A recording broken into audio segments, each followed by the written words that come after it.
زمان وانا بتابع محتوى بابجي كنت اول ما اشوف ولد بيقع نوك كان عادي، يعني مفيش حد من اصحابه بيتحرك. بس لو بنت وقعت نوك هتلاقي سكوادين تحالف دخلوا فزعوا لها. اهو المشهد ده طول عمري بشوفه من بعيد واول مره اعيشه. كده برضه يا قمر توعدني على السهر كده اهو. برضه يا قمر توعدني على السهر كده او كده. بص بص بص بص زرزور زرزور. زرزور ايه ده مش زرزور.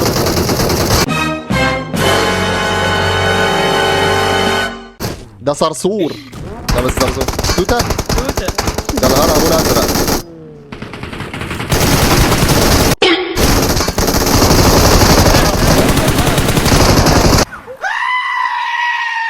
ايه يا رجاله ايه يا رجاله، كل ده عشان توتة؟ كل ده عشان توتة؟ ده السيرفر اتقلب، ده في سكوادين تحالف عشان توتة يا اسطى. في ايه يا توتة؟ ترى والله كبرتوا الموضوع، دي توتة. امال لو كانت فراولة كنت عملتوا ايه؟